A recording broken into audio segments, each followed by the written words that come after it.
श्री सद्गुरु महाराज की जय।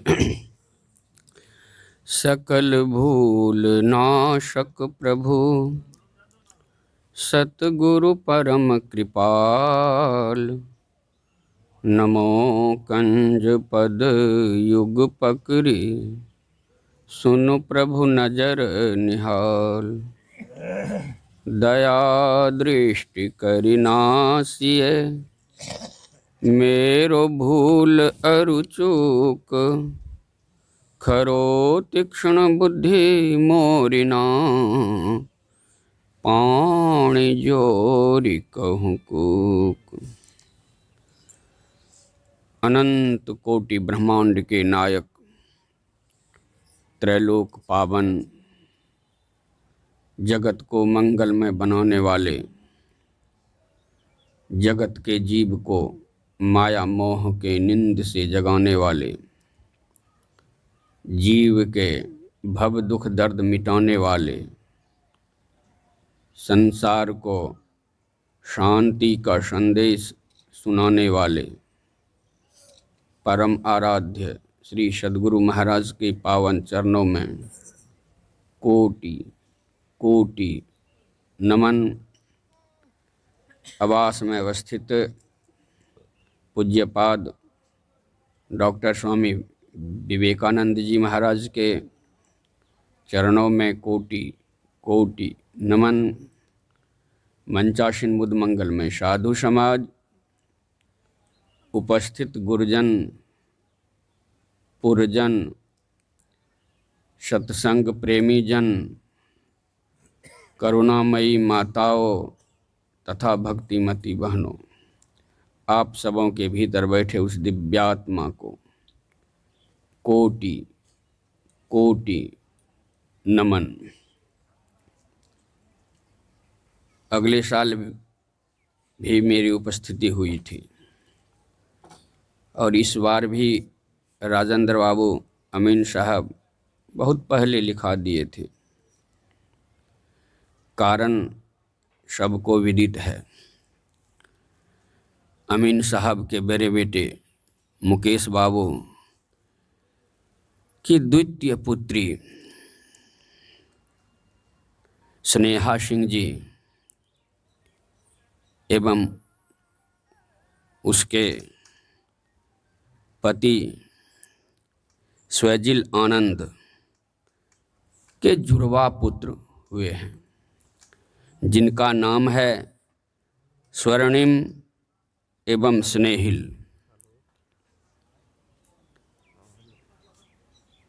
धर्म ग्रंथों के आधार पर यदि अवलोकन करें तो ऐसा लगता है कि जुड़वा केवल उनका ही नहीं हुआ है, हम लोग भी जुड़वे हैं। उनका तो शरीर अलग अलग आया धरती पर एक बार में, एक माता की ओर से, तो इसलिए जुड़वा हम लोग कहते हैं, ऐसा हम लोग मानते हैं। परंतु धर्म ग्रंथों को देखेंगे तो हम सब जुड़वा हैं, और जब तक जुड़वा नहीं जुड़ेंगे नहीं, जन्म ही नहीं होगा। अकेला जीव का जन्म नहीं होता है, शरीर के साथ जब जुड़ जाता है तब जड़ और चेतन जब जुड़ जाता है तब जाकर के जन्म होता है सबका। जड़ चेतन ही ग्रंथि पड़ी गई, ये जुड़वापन है। और जुड़वा ही जन्म लेते हैं सब शरीरधारी, और जुड़वा ही संसार में जीते भी हैं, और जुड़वा इस संसार से विदा हो जाते हैं। इसीलिए आवागमन का कष्ट भी नहीं मिटता है। इस जुड़वेपन को समाप्त करना है। इसके लिए क्या करना पड़ेगा? तो वही वेद भगवान कहते हैं जो हम लोगों को समझा रहे हैं। गीता में भी भगवान कृष्ण बोले हैं, जो धर्मशास्त्र के विरुद्ध काम करते हैं उसकी परम गति नहीं है। अपने आश्रम में प्रत्येक दिन मैं पाठ किया करता हूँ खुद से स्तुति विनती के बाद। तो आज गीता पाठ कर रहे थे, संयोग से 16वां अध्याय अंतिम हो रहा था। तो 16वां अध्याय के अंतिम 2 श्लोक हैं जो इस प्रकार हैं, देख लीजिए कितना सुंदर वो बोले हैं। यह शास्त्र विधिम उत्सृज्य वर्तते कामकारतः न स्वसिद्धिम अवाप्नोति न सुखम न पराम गतिम। भगवान कृष्ण बोल रहे हैं जो शास्त्रों के आदेशों की अवहेलना करके और मनमाने ढंग से कार्य करता है, पूजा पाठ करता है, उसे तो न सुख मिलता है, न सिद्धि, न परम गति अर्थात मोक्ष ही प्राप्त होता है। करना क्या है? तस्माद् शास्त्रम प्रमाणम ते कार्य व्यवस्थितो ज्ञात्वा शास्त्र विधानोक्तम कर्म कर्तुम अर्हसि। भगवान कृष्ण बोले हैं गीता के 16वें अध्याय के अंत में, इसलिए मनुष्य को यह जानना चाहिए कि शास्त्रों के विधान के अनुसार क्या कर्तव्य क्या अकर्तव्य कर्म है, यह विधि विधान जानकर कर्म करना चाहिए। अब करना क्या है? तो वेद भगवान का उपदेश है। हम लोग वैदिक धर्मावलंबी हैं, जिसका अर्थ होता है हम लोगों का अवलंब आधार वेद हो। वेद भगवान अभी अभी बोल रहे हैं, ओम युंजानः प्रथमम मनस्तत्वाय सविता धियम अग्नेर ज्योतिर निचाय पृथिव्या अध्याभरत। वेद भगवान कह रहे हैं हे मनुष्यों, ऐसा नहीं कहते हैं हे गईयो, हे भैंसियो, हथिया घोरवा आदि कुछ भी संबोधन नहीं किए हैं। वेद भगवान मनुष्य को संबोधन कर रहे हैं। क्यों? क्योंकि मनुष्य को अधिकार मिला है, मनुष्य को अधिकार मिला है भगवान की भक्ति करने का।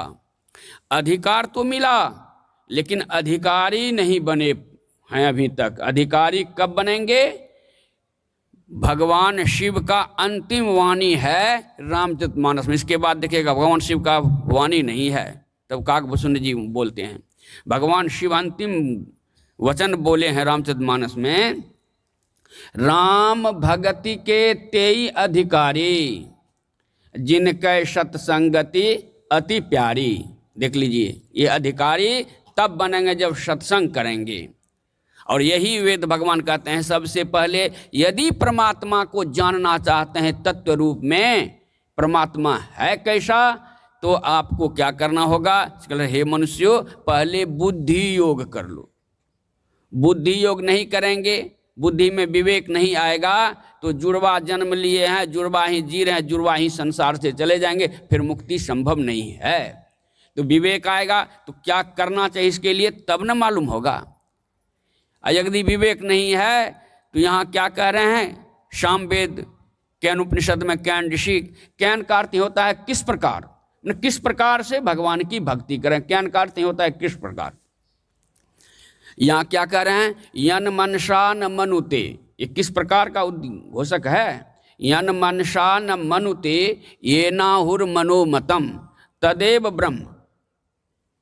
ब्रह्म विद्धि न इदंग अदित मुपासते। विद्धि में होता है जानना, उसको ब्रह्म जान लो। और जिस ईश में होता है ईश्वर या इष्ट, जिस ईश की लोग उपासना करते हैं वह ब्रह्म नहीं है। लोग कैसे उपासना करते हैं सब जानते हैं, बना लेते हैं, फिर पान फूल अगरबत्ती के आदि से पूजा पाठ करते हैं। अब वेद भगवान क्या कर रहे हैं? सामवेद, वह ब्रह्म नहीं है। ब्रह्म वह है जिसके द्वारा मन मनन किया जाता है। मन भी उसके बारे में कुछ नहीं जान पाता है। अब गुरु महाराज क्या बोले हैं? मन बुद्धि इंद्रिय को गम नहीं।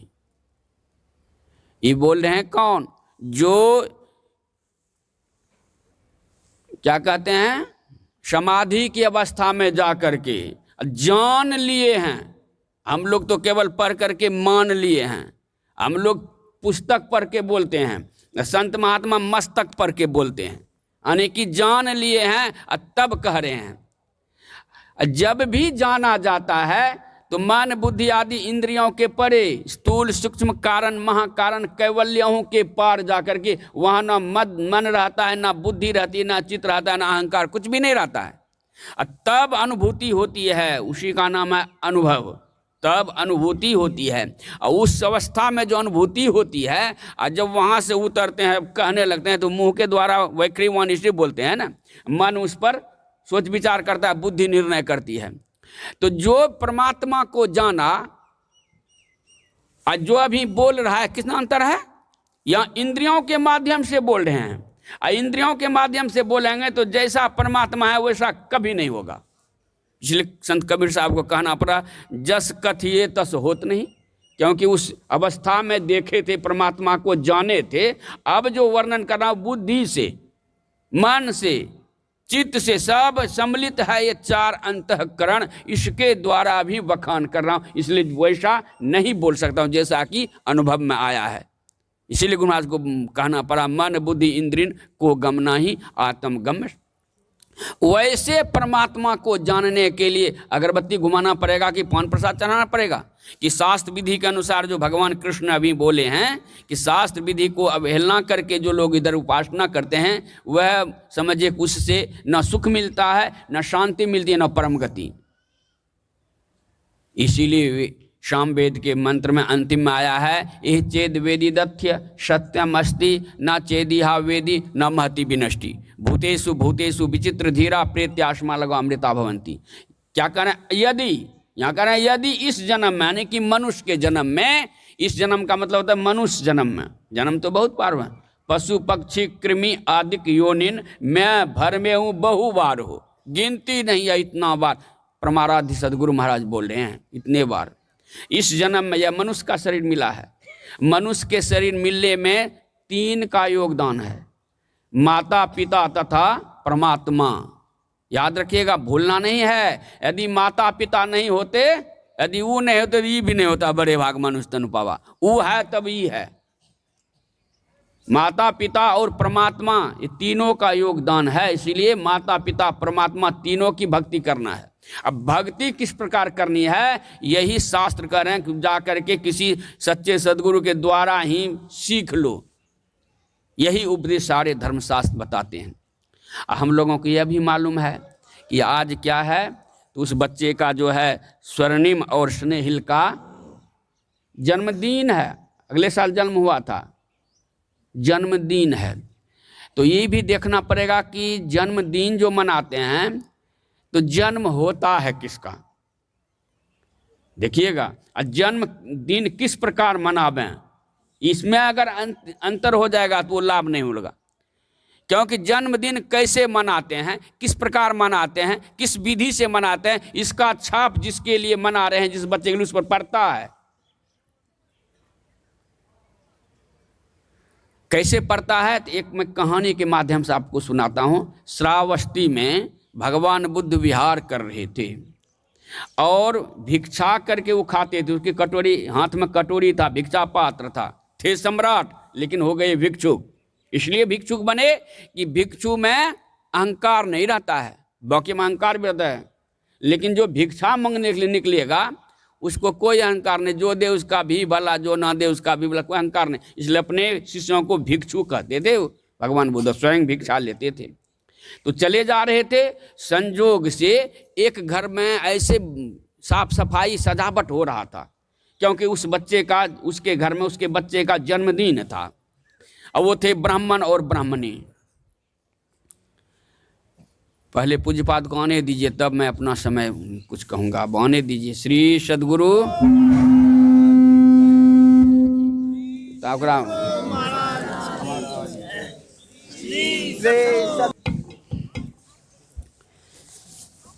श्री सद्गुरु महाराज की जय। तो मैं बोल रहा था, ये जो जन्मदिन मनाया जा रहा है, तो जन्मदिन मनाते किसका है हम लोग। गीता में भगवान श्री कृष्ण बोले हैं जीव के बारे में, न जायते म्रियते कदाचिन नायं भूत्वा भविता वा न भूवः अजो नित्यं शाश्वतो अयं पुराणे न हन्ये हन्यमाने शरीरे। ऐसा शास्त्र कह रहा है ना, गीता बता रही। गीता ऐसा धर्म ग्रंथ है, सब धर्म के लोग इसको मानते हैं। ईसाई भी इसको पढ़ते हैं, मानते हैं। इस्लाम धर्म के लोग भी इसको पढ़ते मानते हैं। हम लोग तो पढ़ते मानते ही हैं। ये वर्ल्ड फेमस ग्रंथ है गीता। गीता में भगवान कृष्ण कह रहे हैं कि जीव का जन्म नहीं होता है, जब जन्म नहीं होगा तो मरेगा भी नहीं, क्योंकि जातस्य ही ध्रुवो मृत्यु ध्रुवम जन्म मृत्यस्य च। तो फिर जन्मदिन किसका मनाते हैं?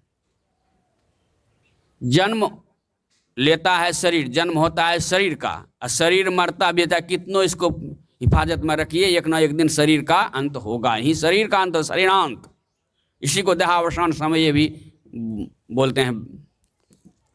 तो जन्म दिन मनाने का मतलब क्या हुआ? जबकि जीव का जन्म नहीं होता है, जन्म तो शरीर का होता है। तो जन्मदिन मनाने का मतलब क्या होता है कि जिस दिन इस धरती पर प्रकट हुआ माँ के गर्भ से, जीव शरीर के माध्यम से जिस दिन प्रकट हुआ, इसीलिए उस दिन का नाम हो जाता है जन्मदिन। क्योंकि जीव का जन्म नहीं होता है, आत्मा का जन्म नहीं होता, शरीर का जन्म, लेकिन शरीर के साथ लेकर के तो आया इस धरती पर। और कैसा अद्भुत संजोग है, कितनी अच्छी व्यवस्था है इस शरीर में। इस शरीर में ऐसी व्यवस्था है, काग जी कहते हैं इसमें सारी व्यवस्था है। स्वर्ग भी जाने की सीढ़ी इसी में है, नरक में भी जाने की सीढ़ी इसी में है, और मोक्ष में भी जाने की सीढ़ी इसी में है। ऐसा अद्भुत शरीर है, इतना सुंदर शरीर, सारी व्यवस्था। भगवान राम कहते हैं साधन धाम मोक्ष कर द्वारा, साधन का धाम है, सब कुछ इसमें है। लेकिन जब तक विवेक नहीं होगा तो क्या पता नरके वाले सीढ़ी न पकड़ लें, स्वर्गे वाले सीढ़ी न पकड़ लें। और जबकि जन्म का उद्देश्य है सामवेद के अनुसार कि ब्रह्म को जान लिया, और जो ब्रह्म को जान लेगा वो ब्रह्म ही हो जाएगा। रामचरितमानस में यह भी है। तो जन्मदिन इसलिए मनाते हैं कि वह उसी दिन शरीर धारण करके जीव धरती पर आया, इसीलिए उसी दिन को हम लोग जन्मदिन। वैसे तो जीव का जन्म होता नहीं है, तो शरीर के साथ जीव धरती पर आया, इसलिए हम लोग उसको जन्मदिन भी कहते हैं। ये है। अब जन्मदिन में करना क्या है, ये मैं कहानी सुना रहा था आपको। तो वो जा रहे थे, तो उत्सव के जैसा वातावरण था, साफ सफाई हो रही थी, सजावट होता, इसी तरह से मुकेश बाबू जो करवाए हैं, उधर से गुजर रहे थे। और भगवान बुद्ध की उस समय ख्याति प्राप्त हो गई थी, सब जानते पहचानते। जैसे देखा कि मेरे दरवाजे के बगल से भनते जा रहे हैं, भगवान बुद्ध दौड़ करके पति पत्नी दोनों ब्राह्मण दंपति प्रणाम किए और दोनों का आशीर्वाद दिए। पति जो प्रणाम किए ब्राह्मण, तो आयुष्मान भव चिरंजीवी भव। पत्नी उनकी ब्राह्मणी प्रणाम किया, आयुष्मान भव चिरंजीवी भव। और वो पति का तक दौड़ के बच्चे खिलाओ, उसके लिए जन्मदिन मना रहे हैं याद। असंजोग से संत महात्मा का भंते का दर्शन हो गया, दौड़ के लाए, उस बच्चे को भी प्रणाम करवाए, लेकिन भगवान बुद्ध बोले नहीं। अब तो दोनों को आश्चर्य हुआ कि मैंने प्रणाम किया तो भगवान बुद्ध बोले, भगवान बोले आयुष्मान भव चिरंजीवी भव। मेरी पत्नी ने प्रणाम किया, उसको भी बोले आयुष्मान चिरंजीवी भव। बच्चा को प्रणाम करवाए तो कुछ नहीं बोले। तो हाथ जोड़ करके वह ब्राह्मण दंपति कहते हैं, भंते मैंने प्रणाम किया, मेरे पत्नी ने प्रणाम किया, दोनों का आशीर्वचन दिए, आयुष्मान भव चिरंजीवी भव। बच्चे को मैंने प्रणाम करवाया तो कुछ भी नहीं बोले। भगवान बुद्ध गंभीर हो गए और गंभीर मुद्रा में भगवान बुद्ध बोले कि कैसे मैं आशीर्वचन करता, यह तो अल्पायु है। ऐसा सुनना था कि दोनों पति पत्नी दोनों एक एक पैर पकड़ के लगे रोने। आप इतना जानते हैं कि अल्पायु है तो आप जरूर कुछ और जानते होंगे, आपके पास और भी क्षमता होगी। आप कैसे इसका अल्पायु समाप्त हो जाए, दीर्घायु हो जाए, आप उपाय बतावें। तब भगवान बुद्ध गंभीर मुद्रा में बोले कि एक उपाय है। कहा झट से बोलिए बनते। कहा इसको संतवाणी सुनाओ, अर्थात सत्संग। आर्ष ग्रंथों का, हमारे जो वैदिक काल से जो ग्रंथ चली आ रही है, उस ग्रंथों का, ग्रंथ लिखने वाले तो बहुत हैं लेकिन प्रमाणित नहीं हैं। प्रमाणित ग्रंथों का, आर्ष ग्रंथों का, वैदिक ग्रंथों का, उन संतवाणियों को इसको सुनाओ, तब कुछ फैसला करूँगा। ब्राह्मण ब्राह्मणी बोले कि भंते कहाँ जाऊँ मैं खोजने के लिए सुनाने वाले को, आप हैं कृपा कर दीजिए। संतवाणी सुनाई गई, सत्संग हुआ। अब बच्चे को लेकर के उसके माता पिता वहीं पर बैठे। हम लोगों को क्या लगता है कि बच्चा है, अभी बच्चा क्या सुनेगा, शरीर उसका बच्चा है लेकिन मन बुद्धि चित्त अहंकार बच्चा नहीं है, उस पर न प्रभाव पड़ेगा। बच्चे को लेकर के बैठा, 1 साल का बच्चा या 2 साल का रहा होगा, कहानी है, और भगवान बुद्ध की जमाने कोई दंत कथा नहीं है। तो सुनाया गया, सत्संग समाप्त हुआ, आरती हुई, सब ने प्रणाम करके चले गए। अंत में वो फिर बच्चे को लेकर के दोनों आते हैं। दोनों ने प्रणाम किया, आयुष्मान भव चिरंजीवी भव, और बच्चे को प्रणाम कराए तो भगवान बुद्ध बोले आयुष्मान भव चिरंजीवी भव। तब हौसला आया, जान में जान आई दोनों को, और बोला भंते इस बार तो आपने बच्चे को आशीर्वचन किया, अब यह तो अल्पायु नहीं रहा, अब ये कितना दिन जिएगा?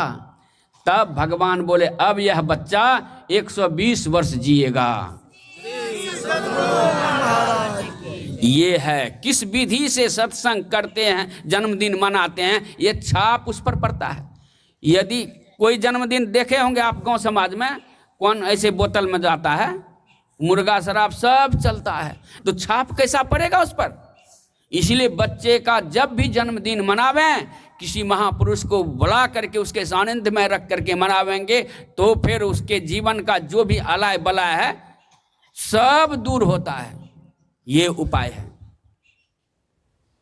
और सब यही तो चाहते हैं कि जीवन में कोई संकट नहीं आवे, कोई दुख दलिद्र नहीं आवे, संकट से बचना चाहते हैं। दक्षिण भारत के एक संत हैं रमन महर्षि, वे बोले हैं are you interested to be free from the distress, जिसका अर्थ होता है कि सब कोई डिस्ट्रेस मीन होता है संकट, संकट से बचने की इच्छुक तो सब कोई हैं, but the all man is all thinking that the wrong. संकट से बचना चाहते हैं लेकिन उसका सोच जो है ना गलत है, रॉन्ग थिंकिंग है। रॉन्ग थिंकिंग मतलब गलत सोच क्या है? सोचते हैं कि धन जमा कर लेंगे संकट से बच जाएंगे, बड़े ऊंचे महल बना लेंगे रावण के तरह तो संकट से बच जाएंगे, या बहुत लंबा परिवार होगा, यही सोच कहते हैं रॉन्ग थिंकिंग है। क्योंकि इतिहास को देखिए, बड़े बड़े लंबे 1 लाख पुत्र 1.25 लाख नौती वाला का भी संकट नहीं मिटा, सोने का माल रुपए का छाजा वाले का संकट नहीं मिटा, बड़े बड़े फैक्ट्री मिलों वाले का भी पता नहीं रहा, तो हम लोगों का कैसे मिटेगा? तो फिर ये रॉन्ग थिंकिंग, तो राइट थिंकिंग क्या है, सही सोच क्या है? तो हनुमान चालीसा में एक सूत्र है, यदि संकट से बचना चाहते हैं तो एक ही काम कर लो। वह कौन सा काम है? तो कहते हैं संकट से हनुमान छुड़ावे। अब फूलडलिया में फूल भर के पान प्रसाद लेकर अगरबत्ती घुमावे, है ना यही बात? कहते माई कैसे, हाँ प्रवचन कर तू अगर झूठ बोले तो एकदम प्रवचन करता वो शराबे छे, झूठ तो नहीं एक रोकल दे, ई छे कि पान प्रसाद लेकर अगरबत्ती घुमावे नहीं है। हनुमान चालीसा जरूर पढ़िए, अपने बच्चे को जरूर भेंट कीजिए, करो कुटुंब को दीजिए, और सत्संग में जाइए तो गुरु महाराज के ईश्वर के स्वरूप और उसकी प्राप्ति तो जरूर लेकर के बांटिए, कम में दम में है, बांटिए दूसरे को भी, कभी न कभी पढ़ेगा तो ज्ञान है। वही पुस्तक पढ़ के मैं भजन भेद लिया हूँ, सत्संग को पहले जानते भी नहीं थे, लेकिन रामायण थे, 11 साल रामायण अध्यक्ष रह के रामायण पाठ कर मानस संघी थे पहले हम, लेकिन एक बार सत्संग गए वही पुस्तक पढ़े, अब बयाने होकर के जाकर भजन भेद लिए एक दिन में, आज खरीदे या पढ़े, अभी अगले दिन जाके ना भजन भेद लेना है। यही है, कहते हैं संकट से हनुमान छुड़ावे मन कर्म वचन ध्यान, ये हनुमान चालीसा में है ना। वेद भगवान क्या करें? वेदो भगवान भी तो वही करें जो हनुमान चालीसा में है। क्या कहते हैं? पहले बुद्धि योग, उसके बाद मनस तत्वाय सविता ध्यान, यानी मानस योग। मानस योग का 2 माने है, मानस जप तथा मानस ध्यान। उसके बाद अंत में अग्नि ज्योतिर निश्चय, अभी पाठ में हुआ है वेद भगवान, अग्नि ज्योतियों का योग करो। अग्नि की भाषा आंखों में है, आंखों में जो देखने की शक्ति है उसको कहते हैं दृष्टि योग। दोनों दृष्टि के धारों को जोड़ने को ही दृष्टि योग या अग्नि ज्योतिर निश्चय कहते हैं। ये 3 क्रिया हुई ना वेद भगवान में। अब गुरु महाराज हम लोगों को क्या दिए हैं भजन वेद में करने के लिए? यही 3 उपाय पहले दिए हैं, इस तीनों में पास होंगे तब 4था क्लास है। मानस जप, मानस ध्यान तथा दृष्टि योग की क्रिया की विधि गुरु महाराज भी यही बताए हैं। बोलिए संत मत पूर्ण वैदिक मत है कि नहीं? इस हिसाब से हमारा संत मत पूर्ण वैदिक मत है, इसे न कोई मिटा सकता है, इसे न कोई हरा सकता है, इसको न कोई दबा सकता है। ये है संत मत पूर्ण वैदिक मत। वही भगवान कृष्ण गीता में बोले हैं, शास्त्र विधि के अनुसार जो काम करता है उसको शांति भी मिलती है और अंत में परम गति भी मिलती है, ये कह रहे हैं। इसीलिए वेद भगवान के अनुसार हम लोगों को क्या करना चाहिए? तो संत कबीर साहब भी वही बोले हैं। मैं इंडिकेट करता है, मैं इशारा करता है शरीर के लिए नहीं, शरीर के साथ जो मैं शरीर में आया हूँ, मैं मना आत्मा, जीवात्मा को संकेत कर रहा है। मैं तो आन परी चोरन के नगर, जिसका मतलब कबीर साहब के जमाना में कैसा नगर था जहाँ सबके सब चोरे रहते थे? ऐसी बात नहीं है। चोर का नगर कहते हैं चोर ही चांदनी राति न भावा, यानी अंधकार मंडल में हम थे। कहाँ? निशब्द में, निशब्द से आए शब्द में, शब्द से प्रकाश में, प्रकाश से अंधकार में। यहाँ आके पढ़े हैं, गुरु महाराज भी बोले हैं ना, तू, यहाँ तू भी इंडिकेट करता है जीवे के बारे में। जहाँ मैं कह रहे हैं कबीर साहब, ये भी इंडिकेट करता है जीव को। और तू उतरी परियो तम माही, ये भी इंडिकेट करता है जीव को। तम माही आ पीब निहि शब्द में, आही ते परि गयो दूर चलो निहि शब्द में। माता जी सब अंधकार से प्रकाश होते हुए निशब्द में जाना है तो क्या बंडल अगरबत्ती जलाना पड़ेगा, क्या महीना तक एकादशी करना पड़ेगा, सोमवारी मंगलवारी, कुछ नहीं, सब करना पड़ेगा। गुरु महाराज नुन्नू बाबू की तरह बताए हैं, मानस जप, मानस ध्यान, दृष्टि साधन, सूरत शब्द योग द्वारा सर्वेश्वर की भक्ति करके अंधकार प्रकाश शब्द के प्राकृतिक तीनों पर्दों से पार जाना और सर्वेश्वर से एकता का ज्ञान प्राप्त करके मोक्ष पा लेने का मनुष्य मात्र अधिकारी है। यही कबीर साहब कहते हैं, मैं तो आन परी चोरन के नगर, सत्संग बिना जियतर से। ये अंधकार मंडल में आ गए हैं। चरणदास जी महाराज कहते हैं, इस नगरी में, इस नगरी मतलब शरीर रूपी नगर में तिमिर समाना।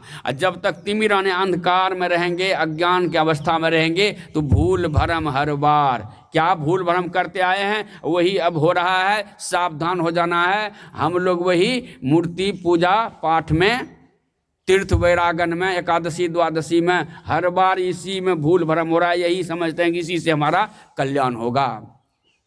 वो कैसा है, वो पूजा पाठ कैसा, इसको भी थोड़ा सा समझ लीजिएगा। कौन क्लास तक पढ़े हैं आप डॉक्टर साहब? जल्दी बोलिए, हंसिए न। बीए तक पढ़े हैं। बीए डायरेक्ट बीए पढ़े, पहले कोनो पढ़ना पड़ा है? पहले क्या पढ़े थे सबसे पहले? हाँ, बस यहाँ आइए देखिएगा, भौतिक विद्या के भी कोई विद्वान, प्रकांड विद्वान बनना चाहे, कोई डिग्री लेना पड़े डॉक्टर, इंजीनियर या प्रोफेसर का, तो उसको क्या करना होगा? तो सबसे पहले नर्सरी केजी से विद्या आरंभ करनी होगी। प्राथमिक विद्यालय जिसको हम लोग लोअर स्कूल, और तब अपर स्कूल मध्य विद्यालय, और तब उच्च विद्यालय हाई स्कूल, तब न महाविद्यालय कॉलेज, तब न डिग्री प्राप्त होगी। तो वहाँ क्या पढ़ते थे? क से कबूतर, गौ से गणेश या गाय आदि आदि पढ़ते हैं ना, अ से अमरूद, आ से आम आदि आदि पढ़ते थे ना। या कोई इंग्लिश मीडियम पढ़ता है तो A for apple, B for book, C for cat आदि आदि ऐसे पढ़ते हैं ना, यही सब पढ़ते हैं। अब जो चला गया कॉलेज में पढ़ते पढ़ते, अब भी वही पढ़ता है कि अब दूसरा पढ़ाई पढ़ते हैं। क्यों? कॉलेज में भी आप छात्र कहलाते थे, विद्यार्थी। अब लोअर स्कूल में, प्राथमिक विद्यालय में भी छात्र विद्यार्थी कहलाते हैं। अब क्यों पढ़ाई छूट गई? कहना पड़ेगा कि बाबा अब तो ऊंचा ज्ञान में आबि गेलिए, अब ऊंचा ज्ञान प्राप्त करा ले, कॉलेज वाला ज्ञान तो प्राथमिक विद्यालय वाला स्वतः छूटी गए। यहाँ तो बात समझ में आती है, लेकिन जब धर्म कर्म पूजा पाठ साधना की बात आती है तो बचपन में जो माए बाप अगरबत्ती थमा दिए हैं, मरने तक वो अगरबत्ती हाथ से नहीं जाता है। कितना सत्संगियों गुरु महाराज को अगरबत्ती घुमाते हैं, बोले अगरबत्ती ने हाथ से छूटता है, पूजा पाठ नहीं छूटता है, भोग प्रसाद नहीं छूटता है। वहाँ तो समझ में आ गई, छूट गई, क्योंकि अब ऊपर वाला बढ़ाई, अब ऊपर का ज्ञान आ गया है, ऊपर वाला विद्या पढ़ रहे हैं, पढ़ाई कर रहे हैं। उसी प्रकार से प्रारंभिक भक्ति है, इसको कोई संत महात्मा नहीं काटे हैं। गुरु महाराज भी बोले हैं ना, मानस जप, मानस ध्यान, स्थूल सगुण रूप उपासना। स्थूल सगुण यानी कि नर्सरी के जी गाने की प्राथमिक विद्यालय है, और एक बिंदुता प्राप्त करने वाला जो विद्या है दृष्टि योग, सूक्ष्म सगुण रूप, क्योंकि वहाँ प्रकाश भी दिखाई पड़ता है, इसलिए सूक्ष्म सगुण रूप उपासना है।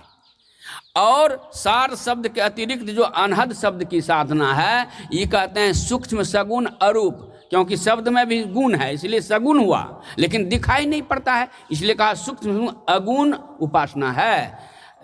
लेकिन सार शब्द की साधना निर्गुण निराकार की उपासना है। यदि निर्गुण निराकार के भी पार में जाना है तो सार शब्द की साधना, यहाँ सभी साधनाओं का हद है। ऐसा गुरु महाराज सत्संग योग के चौथे भाग के 62वें पैराग्राफ में बोले हैं, लिखे हैं। ये है। तो यहाँ क्या हुआ, यदि हमको उच्च साधना करनी है, ब्रह्म तक जाना है, ब्रह्म को जानना है, जो कि अभी पाठ में, यदि ब्रह्म को जान लिया तब तो ठीक है। ये मनुष्य तनधारी जो जीव है यही ब्रह्म को जान सकता है, गैया भैंसिया वाले शरीरधारी नहीं जान सकता है, यही जान सकता है ब्रह्म को। इतनी सुविधा है, इतनी विशेषता है इस मनुष्य शरीर में। लेकिन ये भी पहले वाला कर्म लगा हुआ, आहार निद्रा भय मिथुन में, इट ड्रिंक एंड बी मेरी में लगा हुआ है, इसीलिए ब्रह्म को नहीं जान सकता है। ये ऊंची साधना करनी होगी। गुरु महाराज कहते हैं वह तो नरसरी के जी का साधना है, उसको भी नहीं त्यागना है।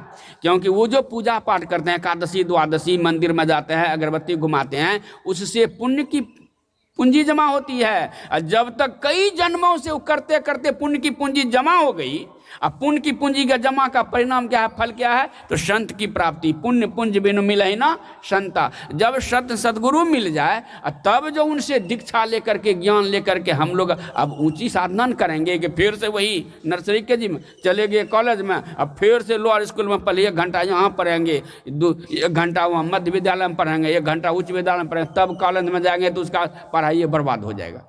उसी प्रकार से अब अपना अवसर जो मिला हुआ समय को बर्बाद नहीं करना है। करना क्या है, यही उच्च पढ़ाई अर्थात सत्संग के माध्यम से प्रारंभ करना है भक्ति। क्योंकि बिनु क्या भगवान राम क्या बोले हैं, प्रथम भक्ति। तो भक्ति करना है तो पहले सत्संग से प्रारंभ करेंगे। सत्संग से तब यह ज्ञान होगा, विवेक होगा कि कैसी भक्ति करें। इसके लिए तो खोज होगी सदगुरु की, करी सत्संग गुरु खोज कीजिए। सदगुरु जब युक्ति देंगे तब भक्ति प्रारंभ होगी। यही है ब्रह्म को जानने का मानस जप, मानस ध्यान, दृष्टि साधन। अब है कि मनुष्य शरीर जिसके माध्यम से मिला है उस बच्चे को, स्वर्णिम और स्नेहिल को, तो इसको भी देखना है। मनुष्य का शरीर जिसके माध्यम से मिला, सीढ़ी तो माँ बाप न हुआ, माँ बाप के माध्यम से मिला, तो माँ बाप भक्ति में से सेवा होता है। तो ये भी देखना पड़ेगा वो जो बच्चा है अब उसका भविष्य कैसा होगा। गढ़ने वाला कौन है, माता को कहा है माता निर्माता भवती। बच्चे का निर्माण करता ही नहीं करती, करता करती दोनों आता परमात्मा में, लेकिन यहाँ बच्चे का निर्माण करती होती है। केवल ये निर्माण करने वाली वह आदेश, वह अधिकार केवल माताओं को मिला है। इसीलिए कबीर साहब बोले प्रथम गुरु है माता पिता। ये है तो माता को अधिकार मिला है कि बच्चे को बनाना कैसा है। तो माता जैसा होगा वैसा न पुत्र होगा। माता को कैसा होना चाहिए, माता को होना चाहिए देवकी जैसा, यशोदा जैसा, कौशल्या जैसा, मदालसा जैसा, ऐसी माँ हो तब दिखेगा। लखनलाल जी बोले हैं कि भैया यदि मूल में भूल है तो दोष फूल को मत दो। आज संसार के लोग फूल को दोष दे रहे हैं, फूल बिगड़ गया, अर्थात बच्चे बिगड़ गए। बच्चे तो फसलें हैं, अब माए बाप उसके नस्लें हैं, इसको भी याद रखिएगा। जैसे मकई बोते हैं, किसी प्रकार का भी बीज हम लोग बोते हैं खेती में, खेती करने के समय में, तो अच्छी नस्लें की बीज लाते हैं ताकि फसलें पैदावार अच्छी हो।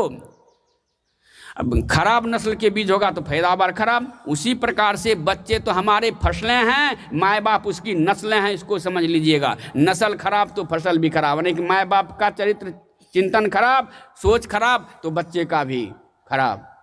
इसलिए यदि अपने जीवन का निर्माण करना चाहते हैं तो स्वामी रामतीर्थ बोले हैं you can be change your life only by changing your thoughts. Thought में विचार को बदलो। कौन बदलेगा, तो स्वामी विवेकानंद बोले थे एक बार शिकागो धर्मशाला में, सत्संग gives your thoughts of your direction. सत्संग हमारे विचारों को सही दिशा प्रदान करता है, डायरेक्शन करता है।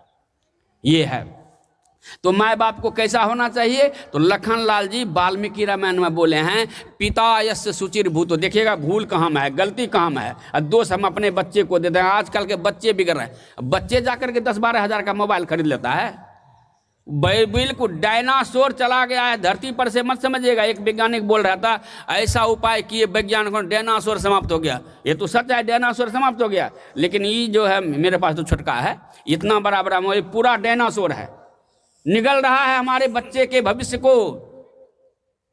वहां पर चाहिए विवेक। हाँ, उसमें अच्छी भी बातें हैं, लेकिन अधिकांश बुरी बात को पकड़ लेता है। ये डायनासोर है मोबाइल, बच्चे को कभी मत दीजिए। तो मैं कह रहा था, लखनलाल जी बोले हैं, इसी वाणी के साथ मैं अपने वाणी को विराम दूंगा। पिता यस्य सुचिर भूतो माता यस्य पतिव्रता तभ्यान सुनुत्पन्न तस् न चंचलते मन है। ये भगवान श्री राम से लखनलाल जी बोले भैया जिसका पिता सदाचारी हो, अब देखिए माँ बाप को कैसा होना पड़ेगा, तैयारी करनी पड़ती है हर चीज की, तो संतान को जन्म देंगे तो उसकी भी तैयारी चाहिए ना। इसीलिए हमारे अग्रज जो हैं, पूर्वज जो हमारे सबसे पूर्वज कौन है, महाराज मनुस्मृति में 16 संस्कार दिए हैं, इससे हमारी संस्कृति बची हुई है। 16 संस्कार में गर्भाधानं पुंसवनं सीमांतो जातक कर्म च नाम क्रिया निष्कर्मण्य अन्नासनं वपन क्रिया कर्ण वेदो व्रतादेशो वेदारंभ क्रिया विधि के शांत स्नान मुद्दा हो विवाहो अग्नि परिग्रह त्रेताग्नि संग्रह स्थिति संस्कार 16 14 ठो हुआ ना। 2 ठो कौन है, तो उसमें ब्रैकेट में लिखा हुआ है जन्मदिन मना लेना और पुण्यतिथि मना लेना, ये दोनों मिलकर के 16 संस्कार। ये संस्कार के अधीन आता है, संस्कार के अंदर है जन्मदिन मनाना, इससे बच्चे पर संस्कार पड़ता है। इसीलिए लखनलाल जी बोले हैं पिता यस्य सुचिर भूतो, जिसका पिता सदाचारी हो, माँ पति परायणा हो, माता यस्य पतिव्रता तभ्यान सुनुत्पन्न। ऐसे माता पिता के संजोग से जो धरती पर संतान आएगा वो कभी दुराचारी नहीं होगा, सदाचारी। वही तो हम लोग चाहते हैं। कुछ अंश माँ के शरीर से आता है, कुछ अंश पिता के शरीर, दोनों के मिलन से शरीर बनता है माँ बाप का। इसीलिए माँ बाप को भी इग्नोर नहीं करना है। हम लोग पूजा पाठ करते हैं लेकिन माँ बाप को भूल देते हैं। बोले हैं there is no greater worship than the service of the parent. माता पिता की सेवा से बढ़ करके धरती पर कोई पूजा नहीं है। यहीं से भक्ति आरंभ होता है, अपने घर से भक्ति आरंभ होगी। इसके लिए विवेक चाहिए, विवेक के लिए सत्संग चाहिए। वही सत्संग आज उस बच्चे के नाम पर हो रहा है। राजेंद्र बाबू के बड़े पुत्र मुकेश जी के जो द्वितीय पुत्री हैं स्नेहा सिंह, उसके पति स्वजिल आनंद जी हैं, इनके घर जुड़वा बच्चे ने जन्म लिया स्वर्णिम और स्नेहिल। उसके उज्जवल भविष्य के लिए ये सत्संग का आयोजन हुआ है। मैं गुरु महाराज से निवेदन करूंगा, दोनों बच्चे जो लवकुश के रूप में इस धरती पर आए हैं, लवकुश वाला संस्कार उसको मिले, ऐसा आप आशीर्वचन करें। उनके समस्त परिवार के जीवन की मंगल कामना करता हूँ। उसके दादा दादी भी यहाँ पर बैठे होंगे इस सत्संग में उस बच्चे का, और नाना नाने भी हैं, अपर नाना भी हैं। देख लीजिए कितना अद्भुत संजोग है। मैं गुरु महाराज से निवेदन, उनके समस्त परिवार के जीवन की मंगल कामना हो, मैं मंगल कामना करता हूँ। सत्संग स्थल पर उपस्थित सभी भाई बहन के जीवन की मंगल कामना करते हुए अपने वाणी को विराम देता हूँ और अपने तरफ से उस बच्चे के लिए कहता हूँ खुशियों से बीते हर दिन, सुहानी हर रात हो, कदम जहाँ पर जाए तेरे वहाँ फूलों की बरसात हो, वहाँ फूलों की बरसात हो। इसी आशीर्वचन के साथ अपनी वाणी को विराम देता हूँ। बोलिए प्रेम से श्री